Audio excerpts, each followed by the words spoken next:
down here on level 1 so low you could parachute out of a snake's asshole. Hey guys, this is going to be a kind of rambling video. It's mostly just going to be me talking. Not going to really have any clips or anything in this one. It's mostly just a compilation of scripts for videos I started but never really finished. So some of this stuff might be a couple months old at this point, but I've tried to add some recent stuff as well and some context. So I wanted to start with something Phil said recently, which might actually be a couple months ago at this point. He mentioned that he's playing Chrono Trigger despite knowing that it isn't going to bring in the money.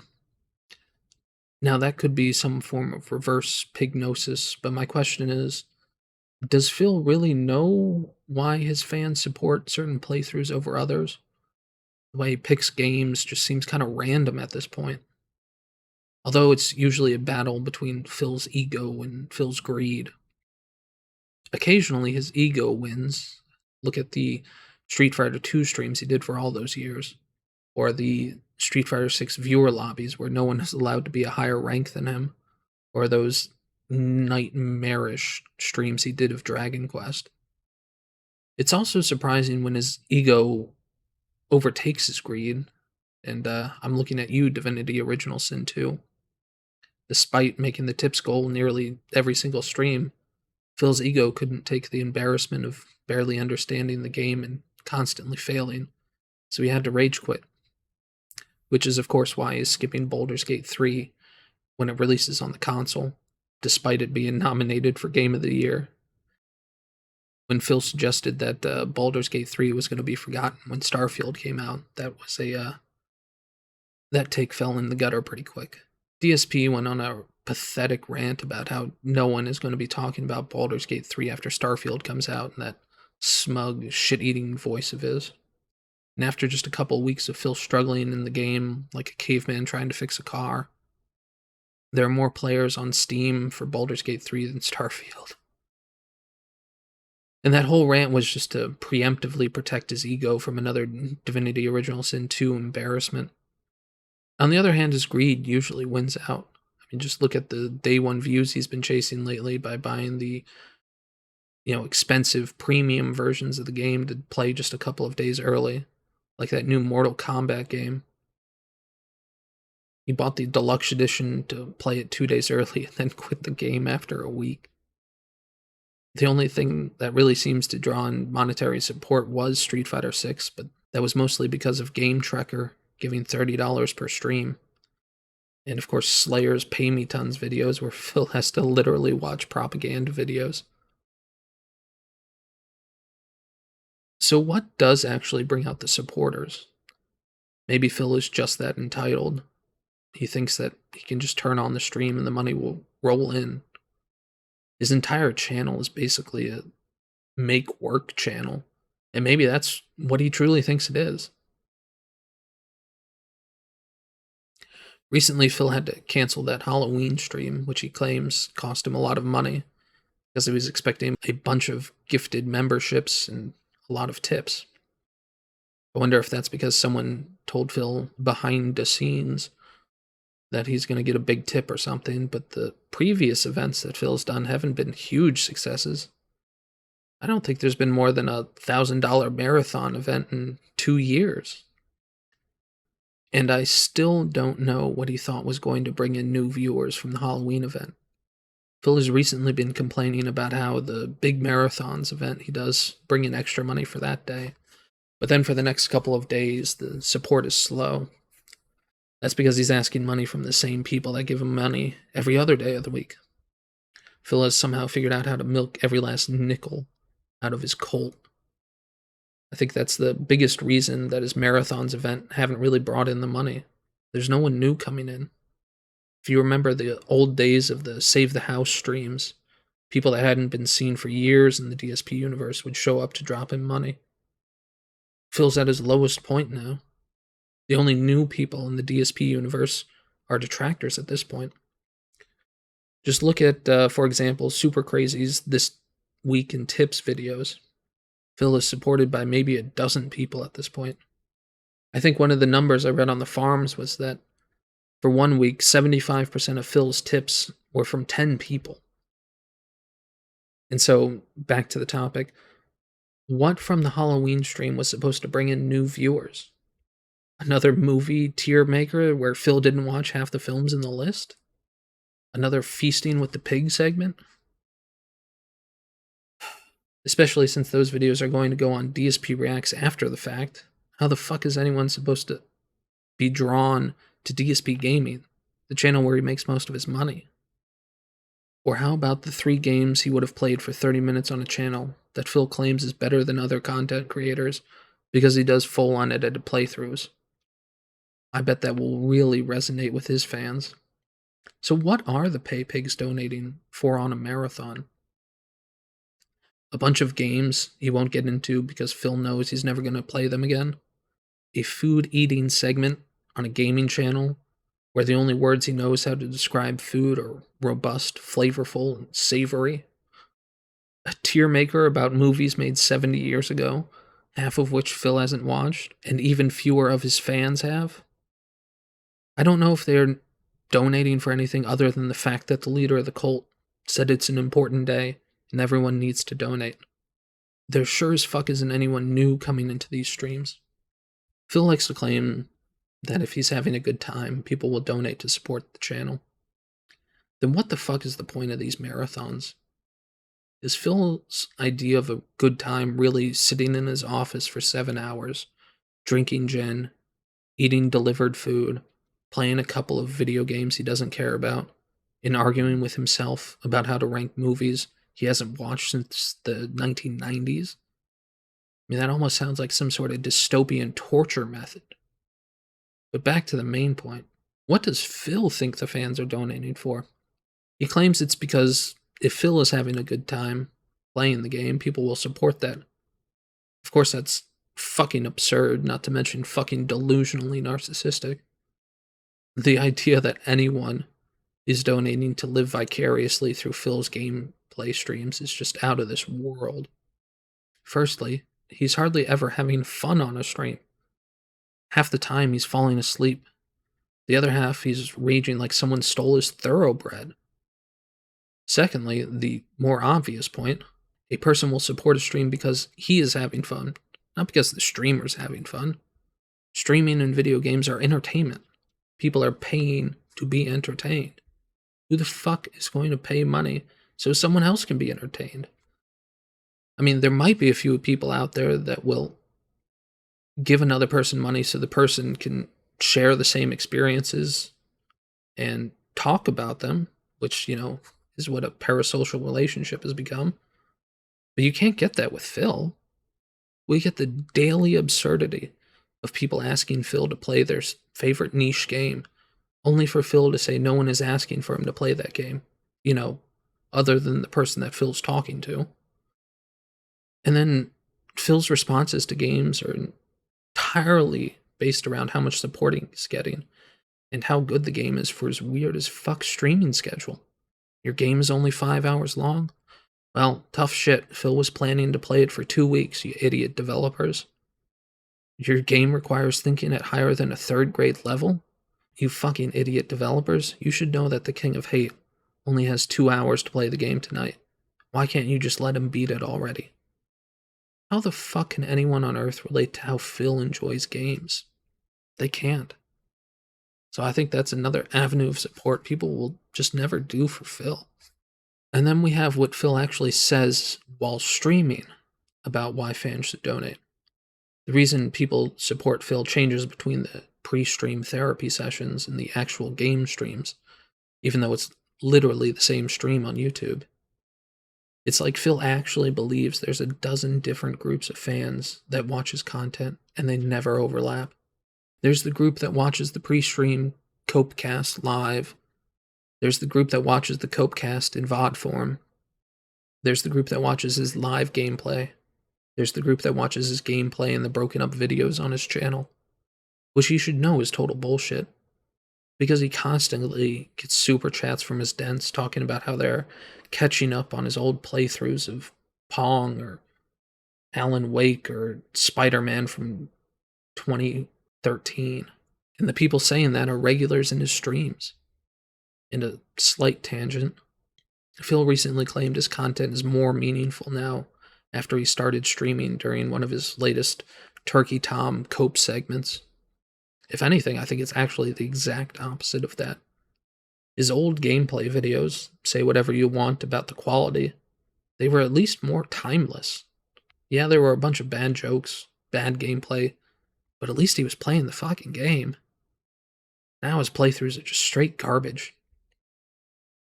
He'll stop the game in the middle of the action just to thank Shubbity Bubbity for the $20 tip. Let me pause the game and add that to the leaderboard, and then he asks, Phil, what's your favorite color? Well, you guys know that I don't have any favorites, so that's a stupid question. Just fucking awful content. Anyway, tangent over. But when Phil actually talks about donating during the gameplay, as compared to the pre-stream, he always talks about how tips will help him buy games, buy the DLC, buy the subscription services, and at the end, he of course mentions it will help him buy groceries. As Steve of the Dead has pointed out, the last thing you mention is usually the most important one. So according to Gameplay Phil, the main reason his fans are donating is to prevent Phil from starving to death. I mean, that's why he's a beggar. Even according to himself, the most important reason you should give Phil money is so that he can eat lunch meat sandwiches tomorrow. Which leads to another point. Phil constantly complains how once he hits the $100 tips goal, or sometimes even the $150 tips goal, people just stop contributing. I think it's because his fans knowingly or subconsciously recognize him as a pathetic beggar asking for handouts. Why would anyone need more than $100 twice a day to buy groceries? Phil's short-term greed and guilt tripping is hurting his long-term greed. How a guy that makes 6 figures a year can't afford a $20 game is just ridiculous. The only explanation has to be some form of addiction. I mean, even if it's not WWE champions, it's gotta be something. Because he's not spending $50,000 a year on DoorDash, no matter how much he tries. And I think it also proves that his fans donate because he is a beggar. They only give up to the goal and usually not much more. I mean, there are some exceptions. Occasionally, some whale will show up and drop a couple hundred on a night stream. Or the marathon event he did where 1 or 2 people donate hundreds for Phil to take a couple shots of liquor. Despite the fact, he's a former alcoholic. People donate on streams because they are having fun. And just who is having fun on a DSP stream? Derek when he quotes something from Wikipedia? OIC when he's in one of his manic phases? There, of course, are the LARPers that are there to bait Phil into another rant, but who the fuck is listening to Phil do a 40-minute self-therapy session about the title of Turkey Tom's latest video? Only the re-streamers, really. That's who. And another point I wanted to make is about the whole reason that streamers do sponsorships. Getting lots of money for little work, which means you don't have to work as hard on the other days. Not that streaming is all that hard of work, especially in someone like Phil's case. I mean, look at someone like Asmongold. He does an hour-long stream for some mobile game or some such bullshit, and then he's able to spend the rest of the day looking at stupid shit on Reddit. Phil supposedly hates that he has to beg for tips and memberships and all that bullshit just to pay his bills, but he literally won't do anything but beg on his stream to his cult followers.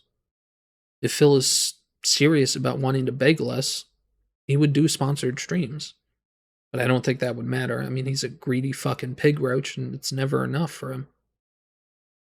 He would get paid for doing a Raid Shadow Legends stream or whatever bullshit he would do to free him up for begging for fans to hit the tips goal for the entire week. But then he would look at all the money he could have made if he did a sponsorship and begging, and he would be right back to begging. I think that's partly why he didn't accept the $50,000 offer from Keemstar. Because Phil partially knows he's a greedy fucking beggar. And even after getting a huge payday like that, the next fucking day, He's going to talk about how he needs long-term support from memberships. And if he took the money, a lot of new eyes would be on him, and he'd get dragged through the mud from YouTube from every single content creator out there if he did that. So maybe some actual long-term thinking from Phil there. Although it's possible he just hates Keemstar that much. I mean, Phil somehow convinced himself that he took Keemstar's money. Keemstar would have snuck a clause into the contract that somehow Phil's soul would have been owned by Keemstar. I mean, that's just how delusional Phil has been lately. So I would say it's maybe 50-50 at this point. So I think paradoxically, Phil's begging puts a ceiling on how much he can earn. It helps make sure he doesn't have weeks of slow support. But who is going to give a beggar more than enough money just to get off the street? Now for a slightly different topic. On a recent Tractor Beam podcast, which actually probably would have been a couple months ago at this point, they asked if there's anything too low that would drive away DSP fans. At this point, I would say the answer is mostly no. They are there to be humiliated. OIC basically confirmed that in his interview, where he's talking about how he wants to show Daddy Philip his bank statements, which is just straight pay pig behavior. Then there was that dent that showed up in the Taking L's weekly roast streams a while ago. Tony Pizza, or whatever the hell his name was. He totally just showed up in chat for everyone to yell at him. Then he said some stupid shit that pissed off some mods and got himself banned. He knew exactly what he was doing. He knew what the outcome was going to be. And he still did it. These people want to be humiliated. They want Phil to piss on their faces and claim it's raining. I mean, just look at the recent suggestion box bullshit Phil pulled recently. He's only read about 20 suggestions so far over 2 streams. Every single one of them he can't do. Initially, I thought this was just going to be to shit on his fans and call them stupid, because that's really all the first stream was when he read from the suggestion box. His responses ranged from, no, I can't do that because I don't have money, to, no, I can't do that because I'm so busy, to, no, my pre-stream isn't 2 hours long, it's actually 1 hour and 45 minutes with 30 minutes of music before it starts. Debunked, idiot. And so on and so on, and bullshit and bullshit. And it was basically just a bunch of excuses of why Phil can't change what he's doing, and he needs to keep doing the things he's been doing. And anyone that suggests differently is a fucking moron that doesn't understand that Phil's already putting in as much effort as he can. He just needs more of your money. But then it kind of got changed on the second reading of the suggestion box because things were a little different. The first reading, I think, was obviously done for Phil to put down his fans and tell them that all of their suggestions were wrong and that he's done nothing wrong, he's done everything correct. And the way to fix that is just to give Phil more money for doing exactly the same thing he always has.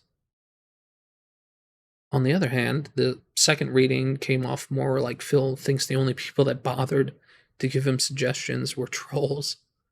The entire rant he did about how his wife can't come on stream until the head of the trolls himself, Mr. Kiwi Farm, sends Phil a public apology for calling his wife a horse and promising never to do it again, which is a strange response to what was supposed to be a suggestion by a fan for Phil to have guests on the podcast, something Phil himself suggested he would do last year when he was hyping up DSP Reacts. So somehow Phil got in his head that only trolls took the time out of their day to post responses on how he should improve his business. I know Phil looks down on his fans, but fucking hell. He assumes not a single one of them would ever bother to help him. But maybe that just proves the original point. The suggestion box was never about improving Phil's business. It was about explaining to the dents that they need to step up and publicly denying all of their claims that Phil needs to put in more work if he wants money. It's like some sort of public kangaroo court. The dents bring forth their charges against Phil that he needs to do more of their money, and Phil shows with great acumen and acclaim that all of their complaints are bogus, and the correct verdict is that Phil is already working hard enough, and the dents should just give Phil more money and stop complaining. And the reason Phil responded, more negatively the second time was that the dents clearly didn't get the message the first time, so Phil had to double down, and they're still fucking there. He hyped up this suggestion box for months at this point, and when it came time to read all the work his fans put into his business, Phil publicly throws it all in the trash.